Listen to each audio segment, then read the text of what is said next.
नमस्कार, Ram Ram. BNA network के YouTube channel पर आपका स्वागत है। मैं हूं कुलभूषण। अगर आप अभी तक हमारे चैनल से नहीं जुड़े हैं तो कृपया चैनल को सब्सक्राइब कर लीजिए। मेरा कंटेंट, मेरा विश्लेषण आपको पसंद आता है तो भरपूर लाइक भी कीजिए। योगी आदित्यनाथ ने जो फैसला लागू किया था वो 3 गवर्नमेंट, और वो भी भाजपा शासित गवर्नमेंट, उसे लागू कर चुकी थी। उत्तर प्रदेश यानी योगी का शासन है, वहां पर पुष्कर सिंह धामी ने भी वही फैसला उत्तराखंड में लागू कर दिया, और मध्य प्रदेश सरकार ने वो फैसला उज्जैन में लागू कर दिया। लेकिन उज्जैन में जो फैसला लागू किया था वो नगर निगम के द्वारा किया गया था। तो लिबरल गैंग, जो अपने आप को सेकुलर कहते हैं, वो सुप्रीम कोर्ट पहुंच गए थे। सुप्रीम कोर्ट में आज उस मसले पर सुनवाई हुई, और टीवी में, सोशल मीडिया में, नेशनल मीडिया में ये प्रचारित किया जा रहा है कि योगी के फैसले पर रोक लगा दी गई है। तो दोस्तों, योगी के फैसले पर अंतरिम रोक लगी है, और जो बहस हुई है, सिंघवी ने दलील दी है वहां पर सुप्रीम कोर्ट में। जस्टिस भट्टी और जस्टिस ऋषिकेश रॉय वहां पर सुनवाई कर रहे थे। सिंघवी ने जो दलील दी वो ये कहते हुए दी कि हमारे जो संविधान की मूलभूत भावना है, प्रियम्बल है सेकुलर का, ये आदेश उसके खिलाफ योगी ने करा है।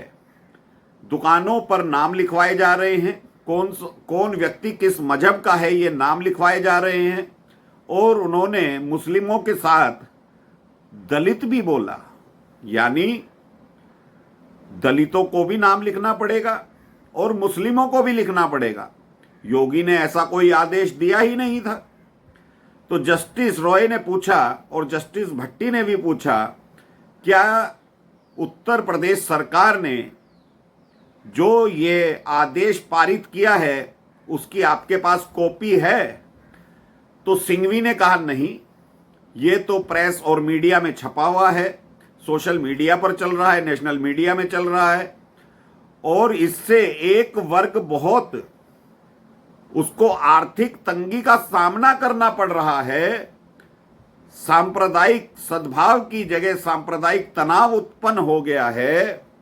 तो हम गुहार लगाते हैं माननीय जज महोदय से कि इस फैसले पर तुरंत रोक लगाई जाए। तो जस्टिस रॉय ने कहा, जब आपके पास कोई फैसले की कॉपी नहीं है तो हम कैसे समझेंगे कि जो आदेश दिया गया है वो किस तरीके का है? तो सिंघवी ने कहा, मुजफ्फरनगर के सुप्रिंटेंडेंट ऑफ पुलिस को आदेश दिया गया था। पहले ये मुजफ्फरनगर तक सीमित था आदेश, उसके बाद पूरे प्रदेश में लागू कर दिया गया है। पहले लागू किया गया कांवड़ यात्रा के लिए, लेकिन धीरे धीरे उसका दायरा बढ़ाकर पूरे प्रदेश में लागू कर दिया है कि प्रत्येक दुकानदार जो खाने पीने वाला है, रेस्टोरेंट मालिक है, उसको अपनी दुकान का नाम लिखना पड़ेगा और प्रोप्राइटर का नाम भी लिखना पड़ेगा। तो जस्टिस भट्टी ने कहा, इस पर तो कोई गलत नहीं है। तो सिंघवी ने कहा, नहीं, ये एक वर्ग को खुश करने के लिए किया गया है। तो जस्टिस भट्टी ने कहा, इसमें कौन सा वर्ग खुश हो रहा है और कौन सा नाराज हो रहा है? तो सिंघवी दलील देते हैं कि जो जिस नाम से दुकान चल रही थी, सद्भाव बना हुआ था, लेकिन भाजपा जितनी भी शासित प्रदेश हैं वो कुछ ना कुछ ऐसी योजना लेकर आते हैं जो सेकुलरिज्म के लिए खतरा उत्पन्न हो रहा है। तो दोनों मिलोड आपस में चर्चा करते हैं कि भाई ये क्या है। तो कई प्रतियां सिंघवी ने अखबारों की और कुछ वीडियो दिखाए। तो दोनों जज महोदयों ने ये कहा कि इससे तो हम किसी नतीजे पर पहुंच ही नहीं सकते। जो आप दलील दे रहे हैं और जो सोशल मीडिया पर चल रहा है, तो उसमें तो हाइजीन खाने की बात की जा रही है और ये कहा जा रहा है कि भाई जो व्यक्ति जो दुकान चला रहा है कि उसे अपना नाम लिखना चाहिए, तो इसमें तो कोई गलत नहीं है। फिर भी गिरते पड़ते सिंघवी जो है बार बार एक ही दलील देते रहे। जब से भाजपा शासन में आई है, इस तरह के आदेश जारी कर देती है, एक वर्ग को परेशान किया जा रहा है, तो एंड में आकर अंतरिम रोक लगा दी जाती है और शुक्रवार को फिर से सुनवाई होगी। 3 सरकारों को नोटिस जारी कर दिया गया है सुप्रीम कोर्ट की तरफ से, और अब जो दलीलें दी जाएंगी उसमें अभिषेक मनु सिंघवी कोर्ट रूम छोड़कर भाग जाएगा, क्योंकि ये जो कानून बना था 2006 में मनमोहन सिंह सरकार ने बनाया था, और योगी ने कोई कार्य बिना कानून के करा ही नहीं है। योगी बुलडोजर भी चलाते हैं तो वो कानून के दायरे में रहकर चलाते हैं, नोटिस देकर चलवाते हैं। तो जिस तरह से सुप्रिंटेंडेंट ऑफ पुलिस को मुजफ्फरनगर एक आदेश जारी किया गया कांवड़ यात्रा के लिए कि भाई आप सांप्रदायिक सद्भाव के लिए ये तय कीजिए कि नॉनवेज ना बेचा जाए, क्योंकि कांवड़ियों की भावनाओं को ठेस पहुंचती है। प्याज लहसुन का निषेध किया जाए और ऐसे व्यक्तियों की पहचान की जाए जो व्यक्ति हुड़दंग करते हैं, क्योंकि ये कई वर्षों से शिकायतें आ रही थी कि कुछ रेस्टोरेंट मालिक या उनके कर्मचारी, और सोशल मीडिया पर तो बहुत सारी चीजें वायरल हो रही हैं, कोई व्यक्ति थूक फेंक रहा है, पानी में थूक मिला रहा है, कोई समोसे में नॉनवेज डालकर दे रहा है, तो ऐसे में सांप्रदायिक सद्भाव रहेगा कि बिगड़ेगा? 2.5-3 करोड़ कांवड़िया गंगोत्री और हरिद्वार से जल लेकर आते हैं, भोले की यात्रा करते हैं, और उससे ज्यादा सद्भाव तो किसी भी पर्व में होता नहीं है। हिंदुओं में सारे जाति भेद मिट जाते हैं, सिर्फ एक ही नाम गूंजता है, भोले या भोली। जो पुरुष होता है वो एक दूसरे को भोले कहकर संबोधित करते हैं, और जो बहनें माताएं होती हैं वो एक दूसरे को भोली कहकर संबोधित करती हैं। तो इसमें कहीं सद्भावना को तो खतरा ही नहीं था। और कुछ चीजें ये देखने में भी आई थी, मुजफ्फरनगर में प्रतिवर्ष कुछ ना कुछ ऐसा कांड होता है, क्योंकि जो मेन रोड है जहां से कांवड़िया निकलते हैं वहां बहुत मात्रा में मुस्लिमों के रेस्टोरेंट हैं। अब जब ये मुस्लिम लोग अपने सिर पर टोपी लगाते हैं तो क्या इनकी पहचान उजागर नहीं होती?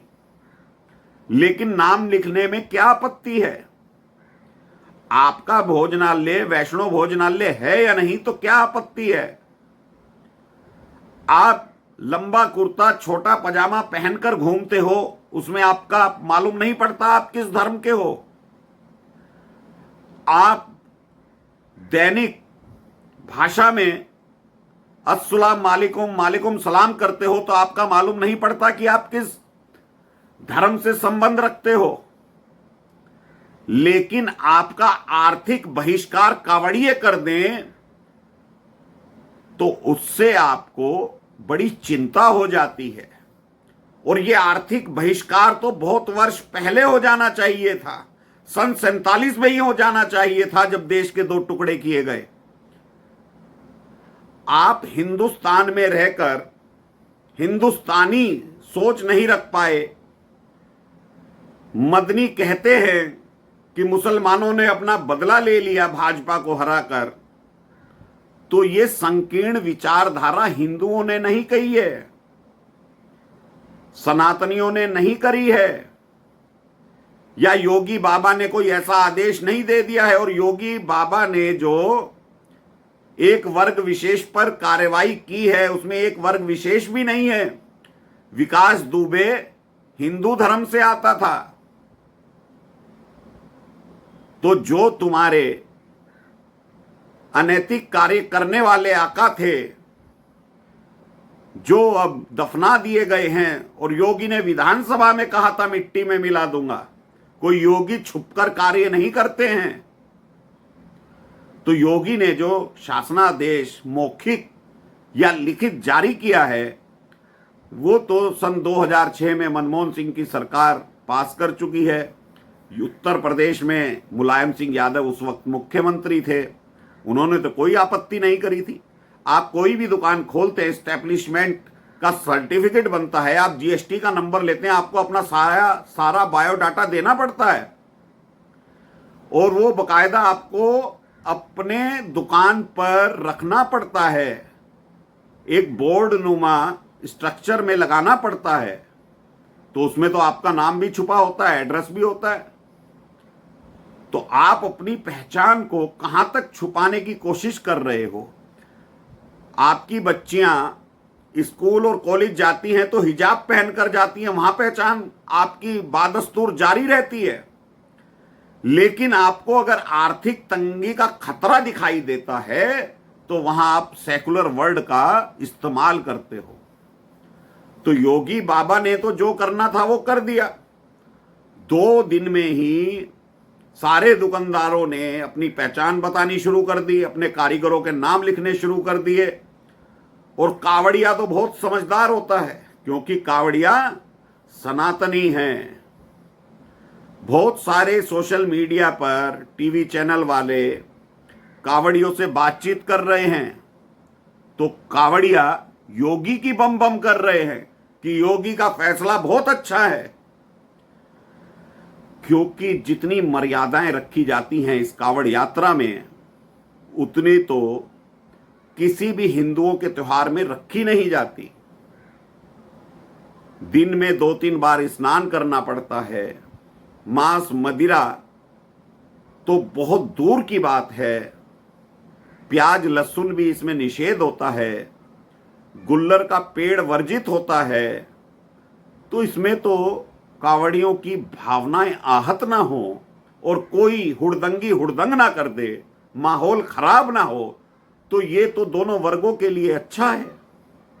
तो योगी बाबा ने जो करना था वो तो 2 दिन में इंप्लीमेंट पूरा हो चुका है, और उत्तराखंड में भी हो चुका है, उज्जैन में भी हो चुका है। और शुक्रवार को जो सुनवाई होगी सुप्रीम कोर्ट में, और जब तीनों प्रदेश के सॉलिसिटर जनरल खड़े होंगे, तो सिंघवी जान बचाकर वहां से भागेंगे, क्योंकि ये कानून 2006 में पास हो चुका है। और कावड़िया बम बम कर रहा है, भोलेनाथ की कर रहा है और योगी बाबा की कर रहा है। तो दोस्तों, अभी के लिए इतना ही। मेरा कंटेंट, मेरा विश्लेषण आपको पसंद आए तो भरपूर लाइक कीजिएगा, चैनल को सब्सक्राइब कर लीजिएगा। धन्यवाद, नमस्कार, भारत माता की जय।